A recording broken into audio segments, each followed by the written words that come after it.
the next president of the United States, Donald J. Trump.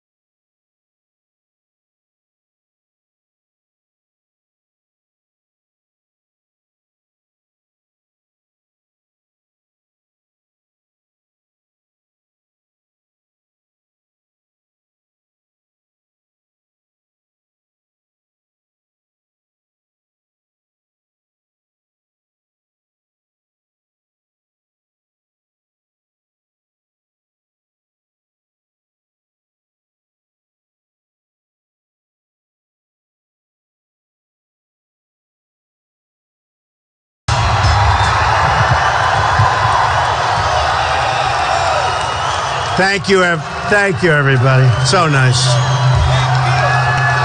So amazing. So amazing. So amazing. And by the way, do we love Tom Brady? Do we love Tom? Right? Love Tom Brady. A great guy.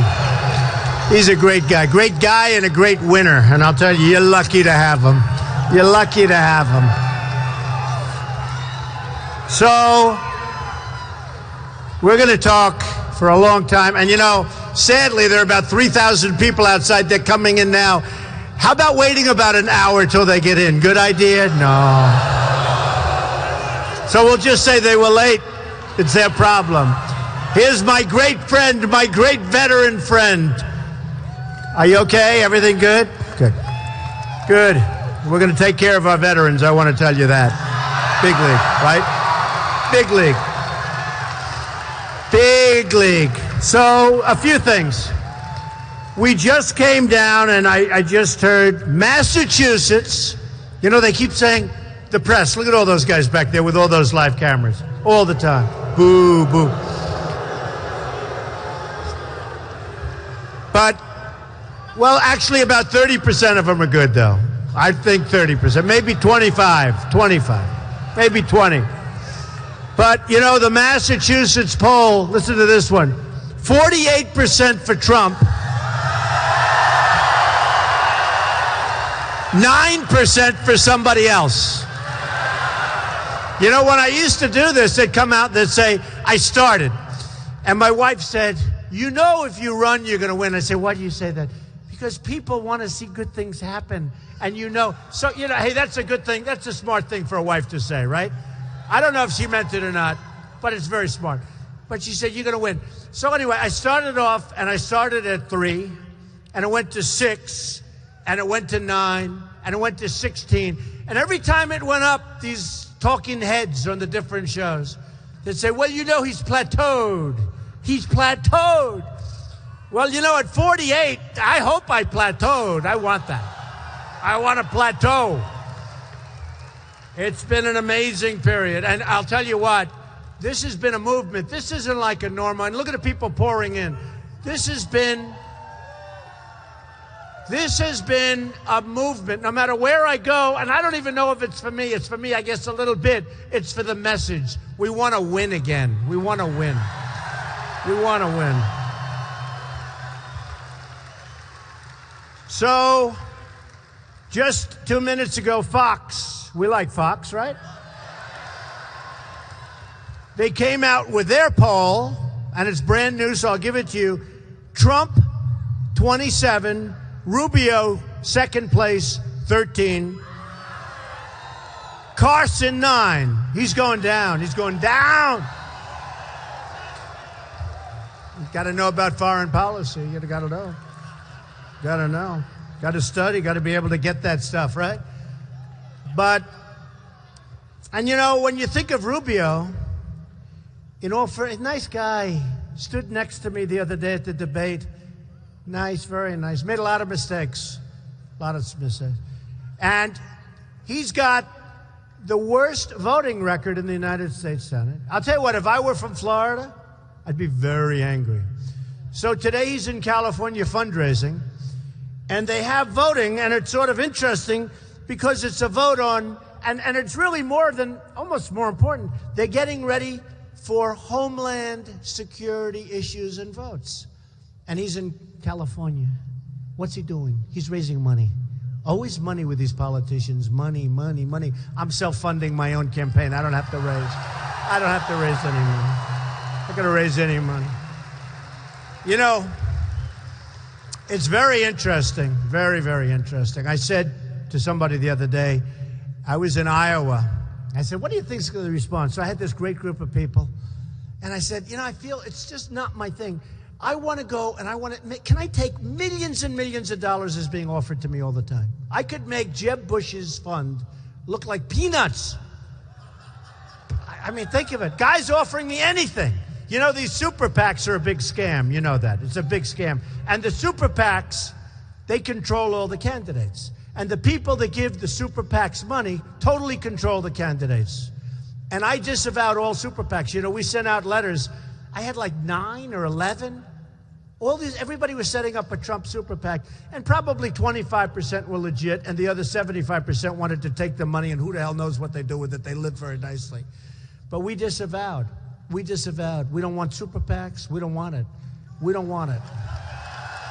And I said to the folks, and it was to me very important, but I said to the folks in Iowa, okay, let's have a deal. We can do the following, and it's so important to me. I'll take millions and millions of dollars. It'll come in like by the droves, and I promise it won't affect me. Can I do it? And they went nuts. No, because they're smart. They said, you can't do it.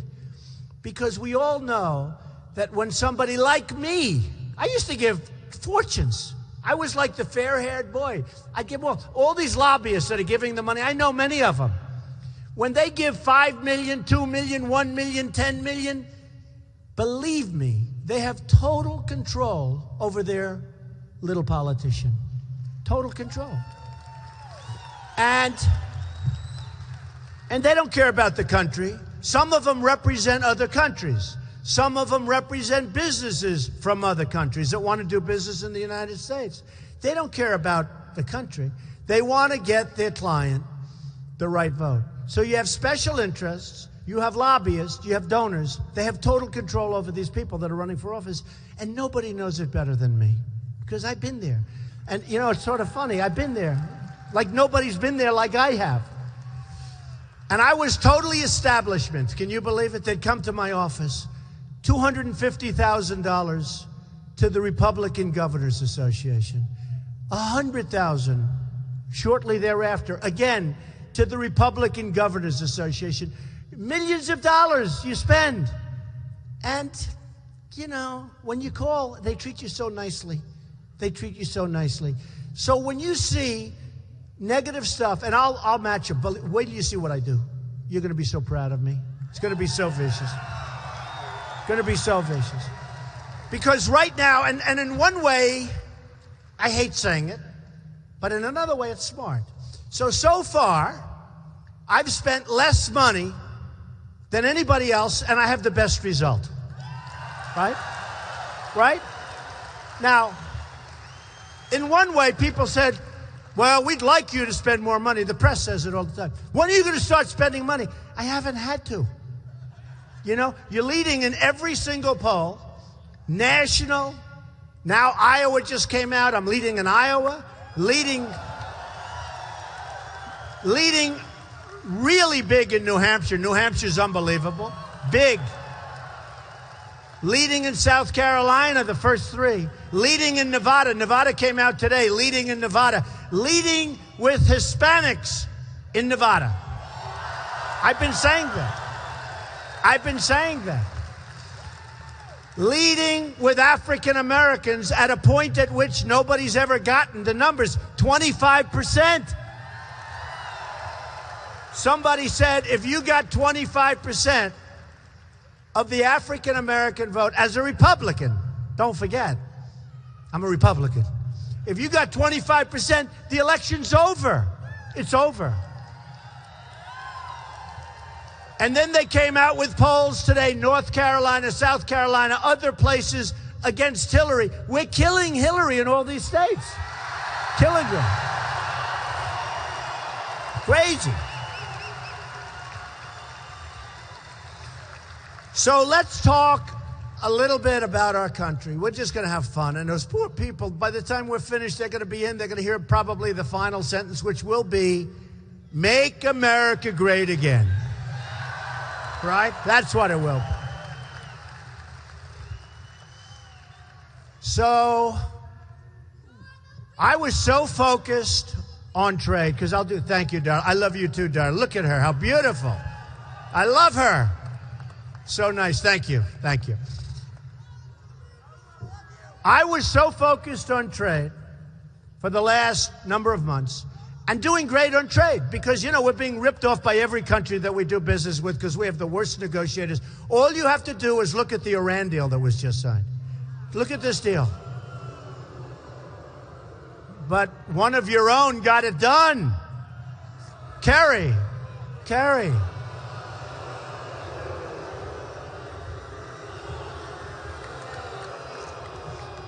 He did not read The Art of the Deal, I can tell you.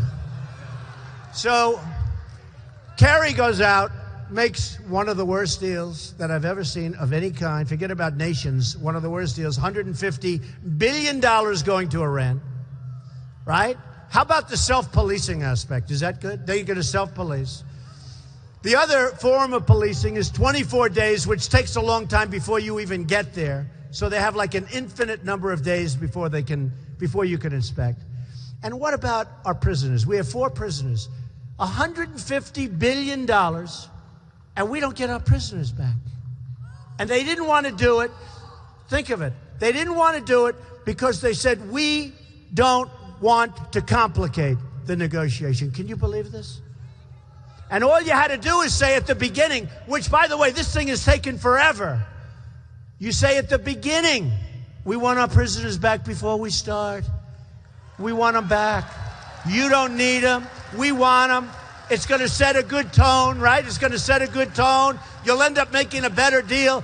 Give us our prisoners back. You don't need them. You don't want them. Your people don't even know you have them.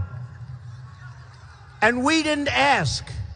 I guarantee you that if I were negotiating that deal, even as Secretary of State, I guarantee within a very short period of time you'd have them. Because of the fact that I would have left the room if they said no, which they probably would have. I would have doubled up the sanctions, and within 3 days they would have called and said, we have your prisoners here, would you like them? Unbelievable. Unbelievable. So I've been so involved with trade, because, you know, when you have a trade imbalance with China of almost $500 billion a year, think of that. And somebody the other day, very smart people, I met with some smart people, I'm not going to say who because it would be embarrassing, I think, to them. They said, but you don't believe in free trade. I said, we got an imbalance of $500 billion with China. We have an imbalance of $70 billion a year with Japan. We have an imbalance of $45 billion a year with Mexico. We will build a wall. Believe me. Believe me. We will build a wall. And it'll be a great wall.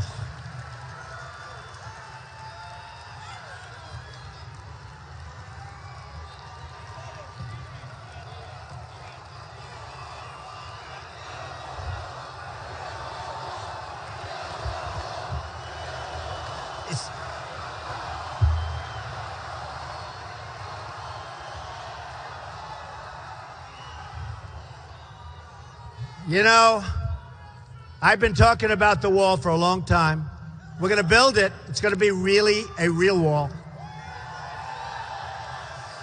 It's going to be a wall that's going to be way up there. Wow. It's going to be strong. It's going to be powerful. It's going to look good. As good as a wall can look. And it's going to be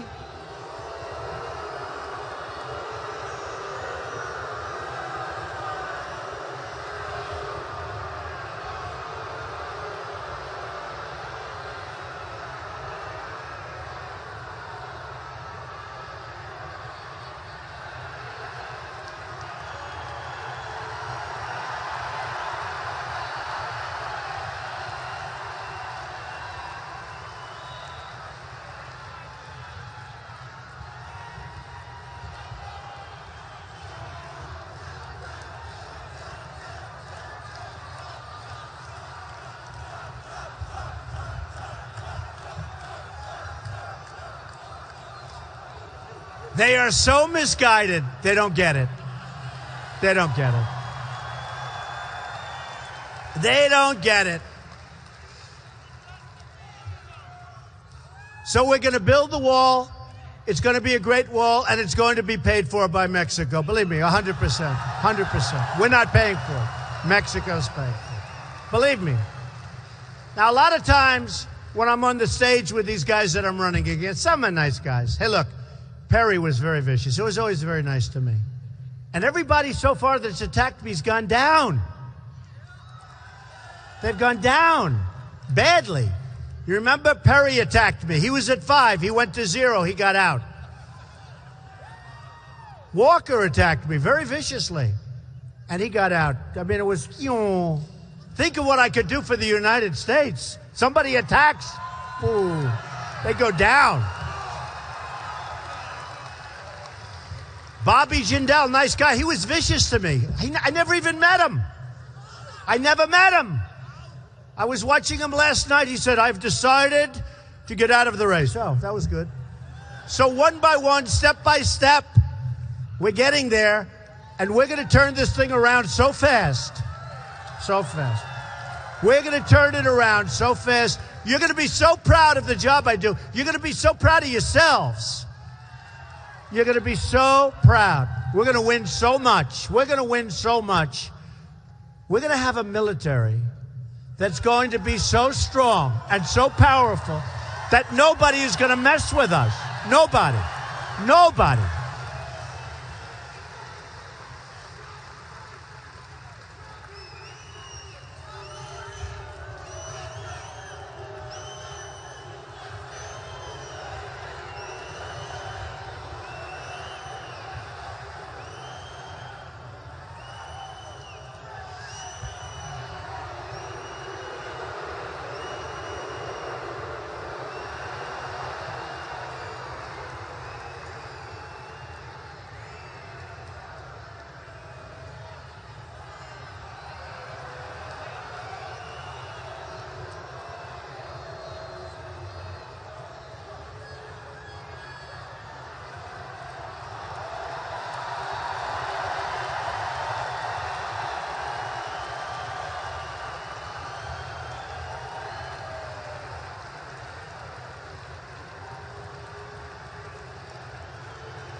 Thank you.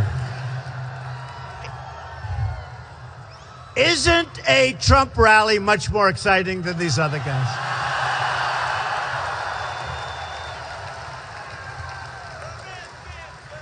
And that kind of stuff only adds to the excitement, I tell you. It's just incredible. You know, what's happening, though, no matter where I go, I mean, it's incredible. We went the other night. No matter where we go, who, what? Oh, you can't hear? Get over here. That's terrible.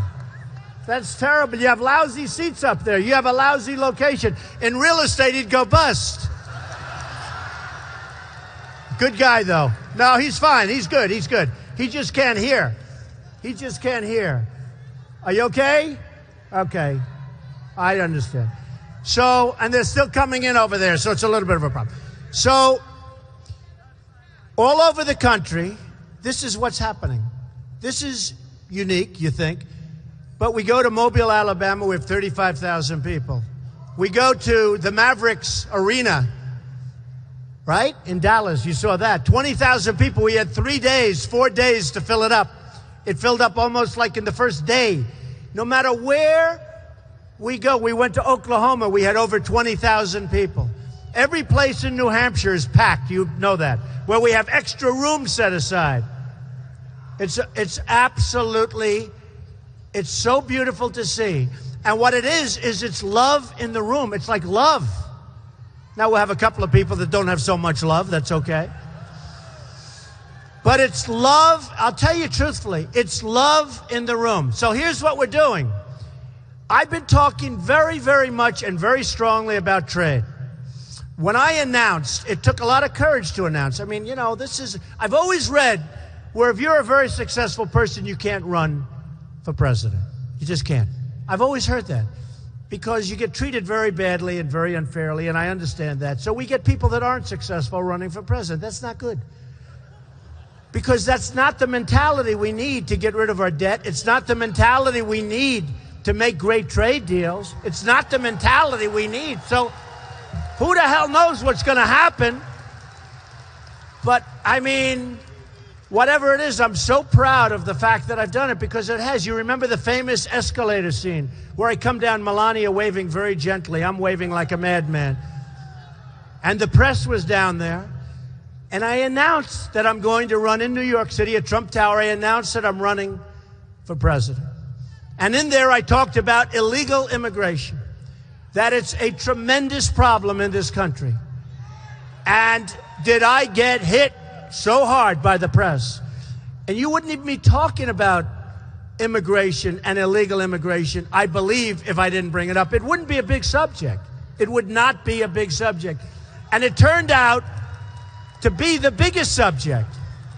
And then you have in San Francisco, beautiful Kate gets shot in the back by an illegal immigrant who's crossed the border at least 5 times and probably many more times. You have Jamil, a wonderful young man, going to college on a football scholarship already, and he gets shot in the face by a guy that just walked up to him and shot him in the face in front of his home. His father's a friend of mine. He said, his life is over.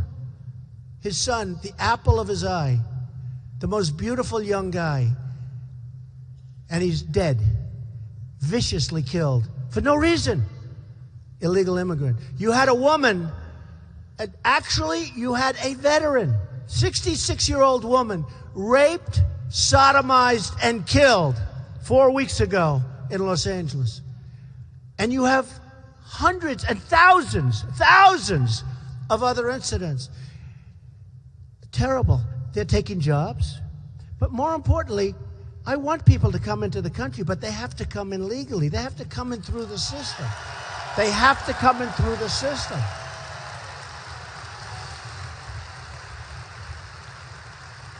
And the Hispanic people, because we're not only talking Hispanic, but the Hispanic people are with me like 100%, the ones that are in the country legally. They don't want their jobs taken by people that are pouring in.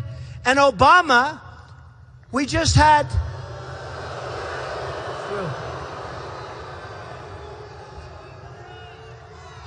We just had a great court victory.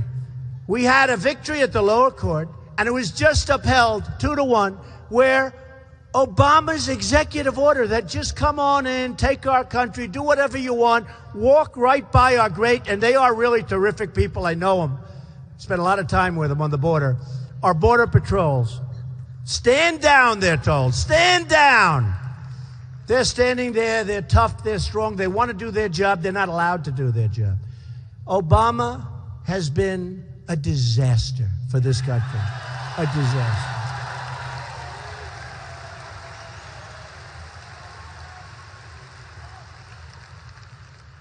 And unless we get going, and unless we get smart, we're not going to have a country. You need borders to have a country. Now what's happened, you need borders. You need borders.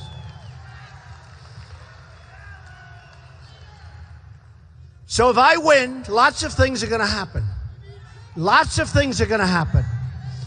Number one, with immigration, you know, we have gangs in Los Angeles and Chicago and other places where they're all illegal immigrants. These are tough dudes. They are gone before I even start the wall. They are gone. They're out of here. They're out of here. They're out of here.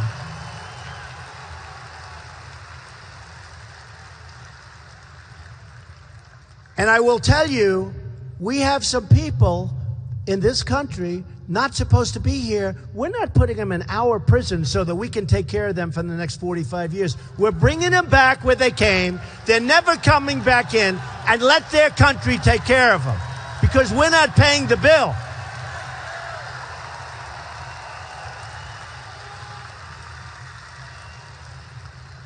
So this all blends now in, because that's been one of my big points. I think trade maybe is my biggest point, because I'm so tired of seeing our country lose the jobs, lose the money, lose the base, lose everything. But right now, because of what's happening and because of what happened in Paris, I mean, think of this. Think of this. Nobody wants to say it. I'm the only one that says it. I tell the truth. You know why I tell the truth? Because, hey, if it doesn't work, it's okay. I loved my life. I'm doing something I just feel it's important. I was asked today, why are you doing it? I'm not doing it for myself. I had a really nice life. I'm going around from place to place to place. But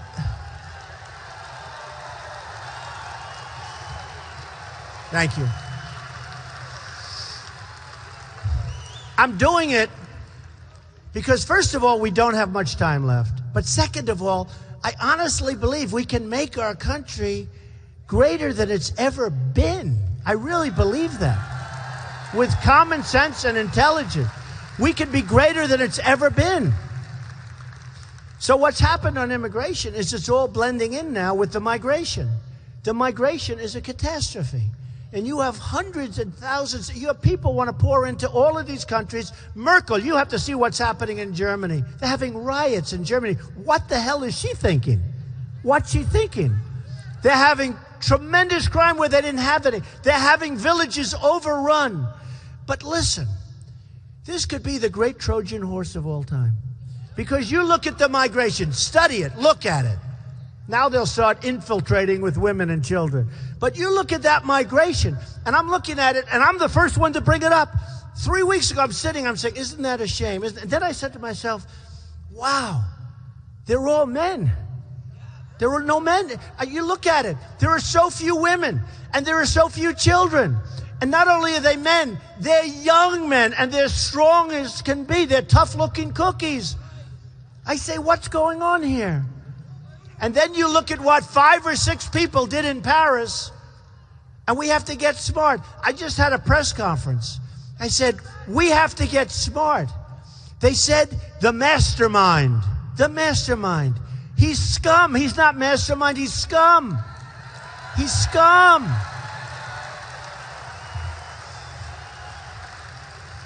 The press plays right into their hands. The press is calling the leader of the pack in Paris a mastermind. So all these kids are sitting home, even in New York and in California and in Massachusetts. Oh, the mastermind. He's not a mastermind. He's a lowlife. This is just a lowlife guy. He's a bum. He's a bum. I'll bet he doesn't have a 90 IQ. You take a look at this guy, and they're talking about he's a mastermind. I just told him at the press conference, I said, you got to stop calling these people masterminds. We have to take back the internet. There's so many things we have to do. We have a president that doesn't have a clue. We have a president that says ISIS is contained. He's contained. The only thing contained is us. We're contained because we have no leadership. But we have to take back, the internet is ours. But they've taken over the internet. They're using the internet better than we do. They're using the internet, and they're recruiting people. And then the people go out to fight for ISIS. And then we let them back into the country. We let them back in. Where have you been? I've been fighting for ISIS. Oh, come on back in. Go back home to Texas. No, how stupid are we? When they leave the country, when they go to fight for ISIS or Al-Qaeda or whoever the hell they're fighting, they never, ever come back into this country again. Ever. Ever.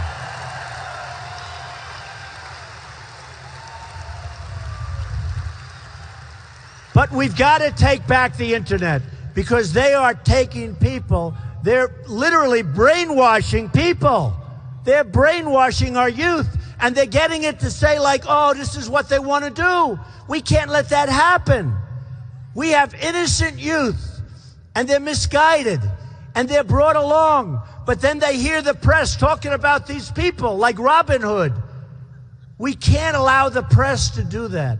We can't allow it to happen. We have to take back our country. We have to take back our intelligence. We have to take back the internet. We can't let this happen.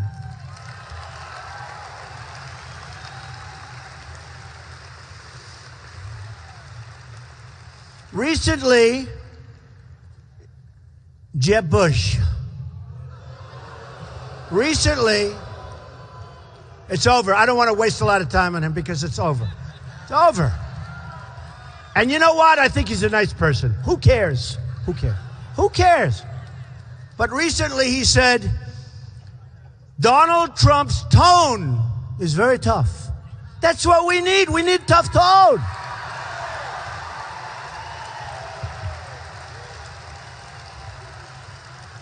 And I say it, we have people in the Middle East and all over having their heads cut off. James Foley, who I think was an amazing guy, I got to know his parents.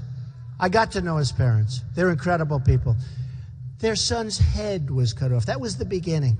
They're chopping off heads. You're a Christian, they chop off your head. They chop off heads of everybody. They drown them in cages. We haven't had anything. This has never happened. Maybe the Middle Ages, maybe medieval times. You used to read about it. You know, you used to read about medieval times. There's never been anything like this. I said, don't go into Iraq. I was right. I said, now we got to go and we got to knock the shit out of these people. We got to do it. We've got to do it.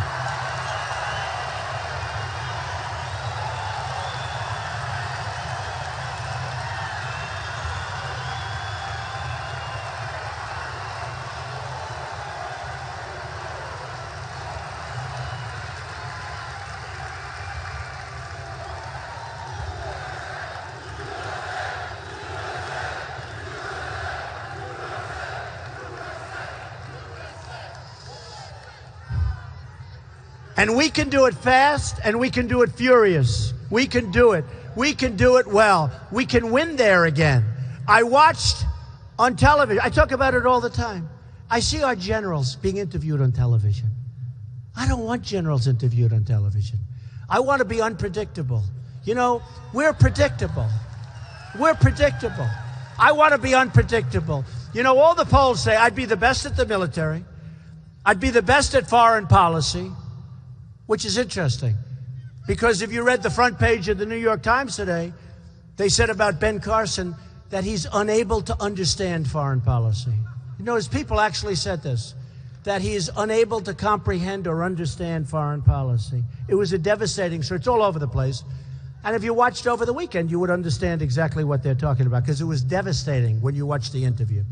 But he's unable to comprehend foreign policy. We can't do this. I think he's a nice guy, probably. Who knows? I don't care. I don't care. We need somebody that's sharp and tough and smart and can figure it out fast. Fast. I mean, we're playing games. We're playing games. The problem we have is we're playing games. We don't have the luxury of going through what we've gone through for the last 7 years with this guy. This guy was not suited to be president of the United States. He wasn't.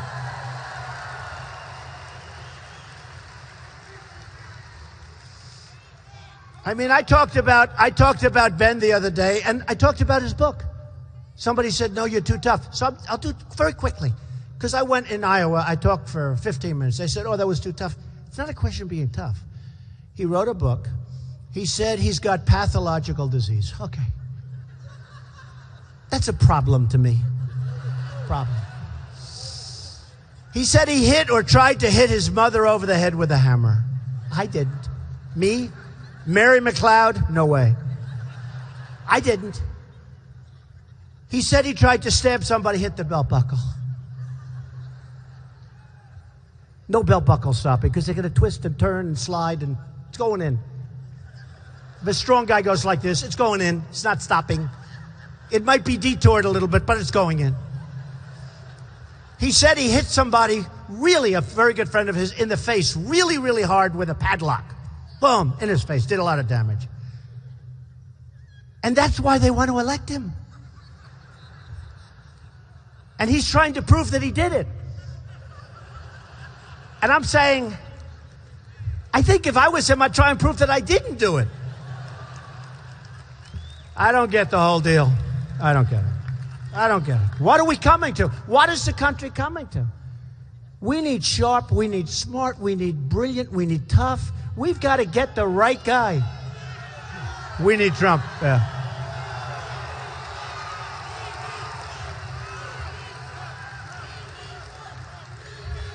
Thank you. So then today they come out with the Times story, and you should read it. And by the way, Times and many other papers, not just the Times. It was the Times, I would say, don't believe it, maybe. But it's many papers talking about he cannot comprehend what's going on.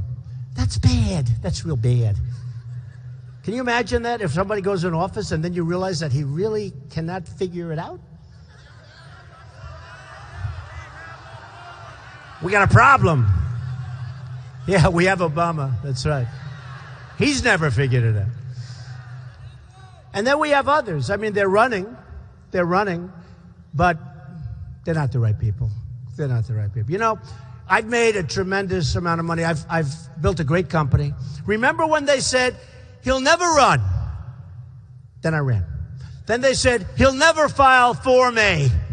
That's basically a one-page, but basically you're signing your life away. I signed it. They're going like, oh. Then they said, oh, well, he'll never file his financials because you're given all these, you could file forever. You could take forever. You get all these delays and everything. They said, he'll ask for the longest delay. Well, I have the longest, biggest financial statement ever filed in the history of the federal elections. And I filed it ahead of schedule. No, it's true. You're given 30 days to file, and then you're giving many extensions, and everybody said, oh, he'll just keep extending, and then he'll drop out, because maybe he's not as rich as people thought. Well, I filed it, and it turned out I'm much richer, right? You see, much richer. And I don't do that, you know what, much richer. Oh, the press was devastated. They couldn't believe the numbers. They couldn't believe it. Longest statement, I think it was 98 pages, almost 100 pages. Whereas a politician, it's like one page. They did a book. They got a couple of bucks for it, but they did something. So I did this tremendous thing. What they don't know is that I didn't even know if I was going to run. Because it took, when I came down, I took a deep breath. I went like this to my wife. Man, look at that down there. The press was like crazy. The whole atrium was packed with press. I said, ay, ay, ay. And I went like this. You ever do this when you have something where you're just not 100% and you're saying, oh, should I be doing this? My whole life is going to change. My family's life. And I went like this. Let's go, baby. That's what happened. That's what happened. And we went down that famous escalator. We went down that escalator, and here we are. Here we are. But what they don't know is that if I didn't run, I was going to file the financials anyway because I'm so proud of them. They're so good. I was so proud of them. So it shows an unbelievable company, unbelievable assets, the most iconic Doral, buildings in Manhattan, 40 Wall Street, 5th Avenue, 6th Avenue, all over the place. The Bank of America building, a big chunk in San Francisco, one of the great buildings of the world. Many, many things. Land all over the place, on the Potomac River, on the Pacific Ocean. Very little debt. Tremendous cash flow. They said, oh, they were devastated. They were devastated. They had one guy, you have boxes, and you check it. It says 1 million, 2 million, 5 million. Actually starts with $5,000. The various boxes, 10 million, 20 million. Then they go 25 million. Then they go 50 million or more. So I have many buildings worth much more than that. So, but you check 50 million or more. So I checked the box. I didn't check. My accountants checked, right? They checked the box. Many of these, I think it's like 23 or 24 boxes, 50 million or more. So we have a couple of guys, they added up the 50s. And that was what they said my net worth is. In other words, you have a building that's worth $1.5 billion in New York City or someplace. And there's no category. It's worth more than 50. So I check, boom. And I ended up with a net worth of all those boxes times X. 50 million times 23 or 24. And I said, that's so dishonest. But it didn't matter to me because the real people understood it. And then it was also reported, fortunately, fairly by some. But I would have put in the financials anyway because they turned out to be great. And the reason I talk about the financials is this. I don't care. I'm a private company. Nobody knew what it was worth because as a private company, you have guys write books about Trump. They don't know anything. They don't know what I'm worth. Now they know what I'm worth because they see this financial disclosure, which is certified and big deal. It's a big deal. Filed with the federal government. But the reason I talk about it is not braggadocious. It's simple. We need that thinking in this country. I don't care about me. We need that thinking in the country. We need somebody that's not going to allow an Iran deal to be made. We need somebody that's a negotiator. I did write the art of the deal, but forget that. We need somebody that's... Carl Icahn, the great businessman, endorsed me the other day. We need... Carl is a good man. A lot of you know Carl. Great. Many of the people they want me to win because they know I'm like really good at this stuff.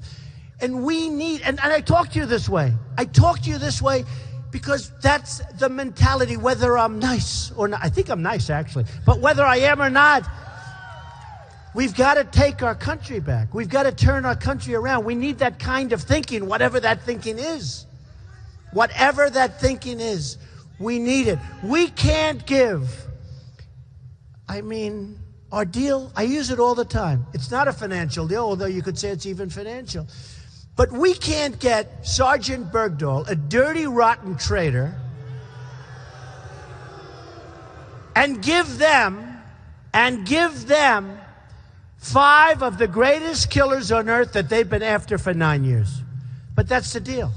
So we get Bergdahl, a traitor, and we knew he was a traitor, and 6 people, 6 young, great people were killed going after this bum.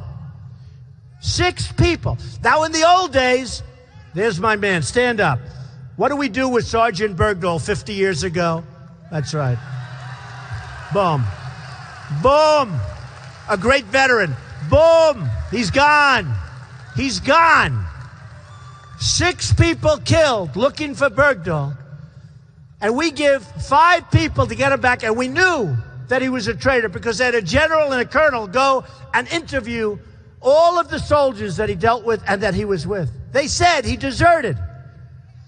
So they knew. You know, it's one thing, they made a mistake, but they knew. We can't do things like that anymore. And by the way, on Bergdahl, I see the other day, no time. They don't want to give him any time. They're letting him out. They're not going to not only not shoot him, they let him out. They say, well, he's been through a lot. Oh, yeah, he's been through a lot. 6 young, great people died looking for him. And he's recommended to get nothing, 0. And we can't let that happen anymore. So when I talk about myself, because I've had an amazing life. I mean, I've had a successful life. The Apprentice became one of the great shows on television. I left The Apprentice. I left so much. You know, it's funny. The Apprentice has been so great. Everybody watch The Apprentice, I guess, right? So NBC calls Steve Burke, the head of Comcast, who's a great guy, came up to my office. Please, Donald, do it again. Do it again. Please do it. I say, Steve, I want to run. I want to run. Top people at NBC, top people at Comcast, great people. And Steve is a fantastic guy. And he came, he said, please do it again. They wanted me to do it again. Mark Burnett called me, please do it again. Everybody takes a renewal. You'll be like the only one that didn't take a renewal. Are you crazy? I said, Mark, I really want to run because I think I can do a great job. So when I filed my financial disclosure, you're not going to believe this. I had all these guys, well, he doesn't make much money with the Apprentice. So here's what, certified numbers. I made $213 million doing The Apprentice. Can you believe it? No, think of it. Think of it. $213 million because we got the ads. I owned the show with Mark and the whole thing. $213 million is what I put on my statement. Now these, guys said, they didn't believe it until they saw the number. That's a certified number. One of them on MSNBC used to go, well, he doesn't make any money with The Apprentice. So anyway, so think of it. I made all that money. They want to extend for 28 shows. And I say, no, I'm not going to do it. And that's the least of it. So I give up a lot. You know, these guys, these politicians don't give up anything. They run, they lose, they win, they run, they keep running. That's all they do. They run, they talk. They're nothing. They're nothing. They can't do anything for you. They can't bring us to the promised land. They can't do it. It's not in their genes. I talk about corporate inversions. Companies are leaving our country. They used to leave New York for Florida. They used to leave Massachusetts, actually. They used to leave, I hate to say, they used to leave for Mexico. They did. That was pretty stupid, I will say. But we wouldn't let that stuff happen. We wouldn't let it happen. But they used to leave. Plenty left New Hampshire, plenty left, as you know, from Mexico, plenty left Massachusetts. But now, companies are going to leave our country with thousands and thousands of jobs left behind and abandoned because of our tax code, because of the complexity. There's $2.5 trillion offshore outside of this country. They can't get their money back. Because of the complexity of the code and because of the amount they have to pay, they're leaving it. And they're going to go to the money. And they're going to leave all the jobs. And they're going to get lower taxes. We can't let this happen. And I talk to these guys on the stand, these people on the stand. They don't even know what the hell I'm talking about. They're politicians. They're good at one thing, getting reelected. That's all they're good for. I see these people. I see them. I look at Rubio. He's a lightweight. He's a lightweight. Everyone says, oh, Rubio, he's the next Reagan. He's no Reagan, that I can tell you. No, he's not a Reagan. I don't mind. Hey, he's a young guy. Maybe he'll do well. I mean, my hair is better than his hair, that I can tell you. Sure. And I'm a little older. But no, these people are not going to bring you. They're not going to take us where you want to go. They're not going to do it. They're politicians. All talk, no action, nothing gets done. They're controlled by special interests. It's not going to happen, folks. It's not going to happen. It's time to really bite the bullet and do it right. We got to do it right. We got to do it right. And I want to be tough, and I want to be strong, and I want to do these things, because if we don't do it, we're not going to have a country left. We're just not going to have a country left. Not going to have it.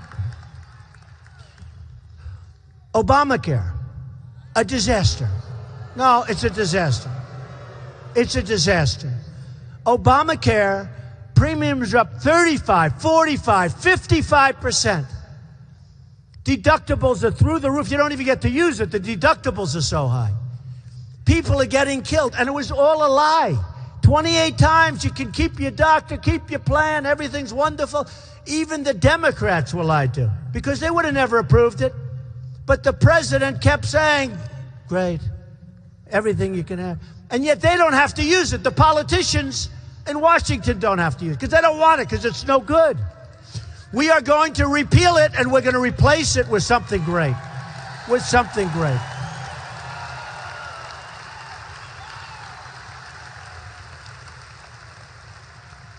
So sad.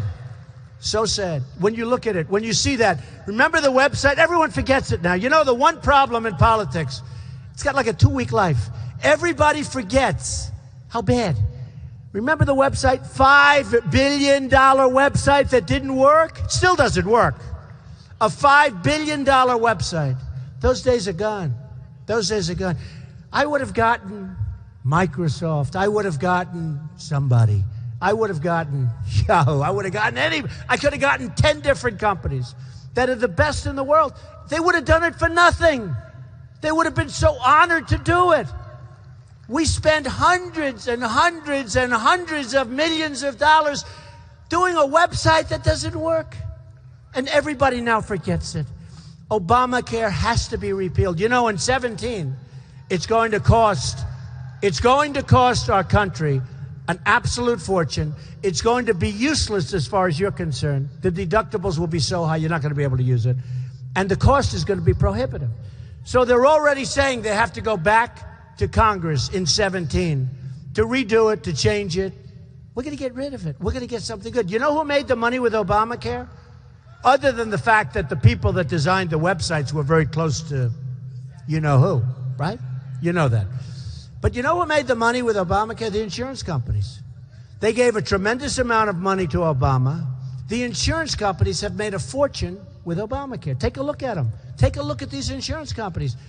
They're raking in billions of dollars with Obamacare, and nobody even knows it. So we're going to get rid of it. We're going to come up with a plan that's so good. There's so many ideas, so many plans, and it's going to be good.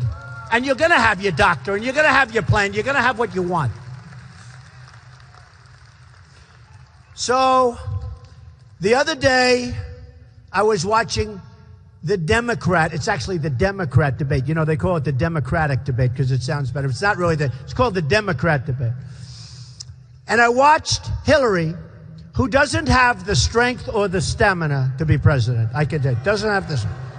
No, doesn't have it.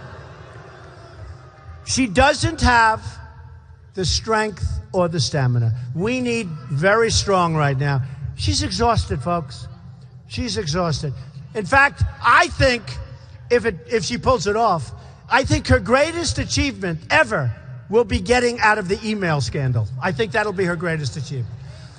And I think she will do it because I think she's being totally protected by the Democrats. They've destroyed General Petraeus. They put other people in jail for doing 5% of what she did. And I think that she's going to get a free pass. I think the Democrats are protecting her because they think you can't vote for Bernie. Did you hear that? The Paris attacks were caused by, did you hear this one? The Paris attacks were caused, according to Bernie Sanders, they were caused by global warming. And the other guy, he shouldn't even be on the stage. He was the mayor of Baltimore. He did a great job, okay? So we have issues. We have 93 million people out of the labor force. Think of it. When you hear 5.2%, forget it. When you add the real numbers, you probably have a 25% unemployment. And I'll tell you, this place is packed. People are still coming in. Oh, those poor people, they're gonna be so angry when I finish and they're still coming in. Ay, ay, ay. People, can you believe people are still coming in? Let's give them a hand. Give those people a hand. We love those people. They're going to say, how did Mr. Trump do tonight? How was the speech? They're going to say, I don't know, we never got in. So we have 93 million people out of the labor force. We have 50 million people in poverty. We have 43 million, and now it's actually going to be probably closer to 50 million people on food stamps. And I'll tell you what, if we had a real, hello.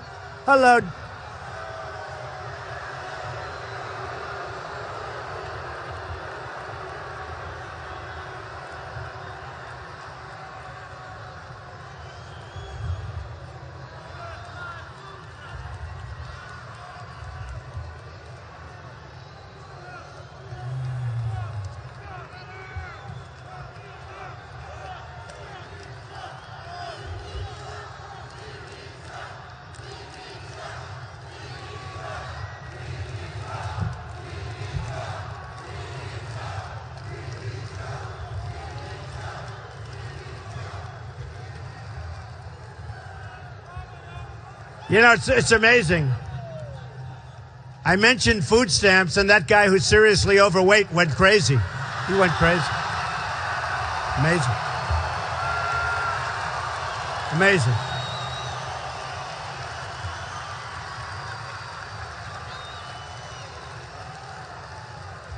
That's an amazing sight.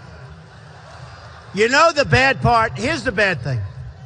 So we had 3 little protests. Each person, I think it was one over there, one over here, one over there, right? So we had 3 people tonight. 3, right?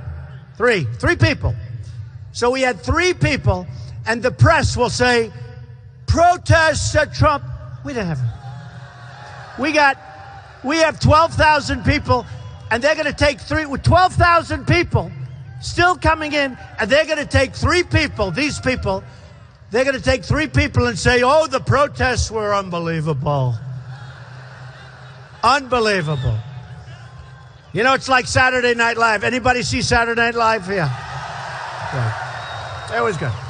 Well, I heard about the protests.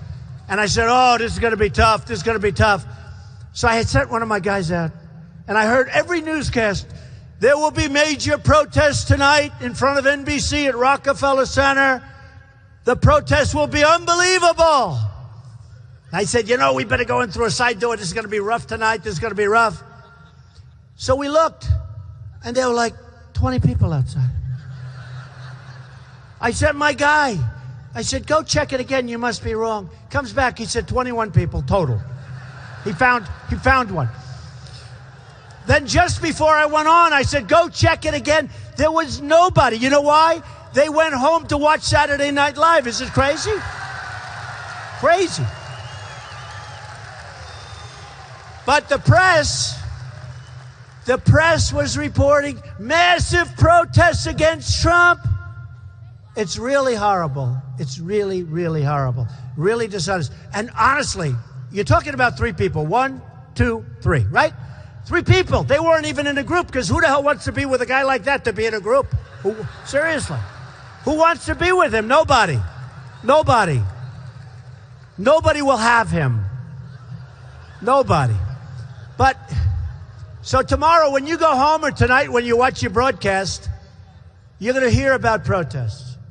You're going to hear that there were protesters outside. I didn't see any. I saw thousands of people trying to come in. Thousands. That line, I never saw. That line was 4 blocks long. 5 deep. But you're going to hear about protests. And just remember what I said. It's all a big lie. It's a big lie. It's a terrible, terrible lie. It's a terrible, terrible lie. So I just want to close by saying, very shortly, you're fired. I just want to close by saying, look, I've given up a lot to do this. I've given up a tremendous amount. I've given up a lot of deals and economics and shows and a lot of other things. But what I want to say is, we're going to win if I get elected. We're going to win on trade. We're going to win with ISIS, and boy, are we going to win with them, and we're going to do it fast. We're going to win with our military. We're going to take care of our veterans. We're going to take care of our veterans. We're going to do great with our health care. It's going to be the finest in the land, the finest. And I can only say this, you have to remember this night. You are going to have something special. We are going to bring back our country. I used to say the silent majority. It's not the silent majority. It used to be the silent majority. This is a very, very vocal majority. You have to keep it going. But we are going to have victory. We're going to have victories economically. We're going to have victories on trade. We're going to put our people back to work. We're not going to let other countries steal our jobs. It's not going to happen anymore. We're going to have great health care. The American dream is dead, but we're going to make it bigger and better and stronger than ever, ever, ever before.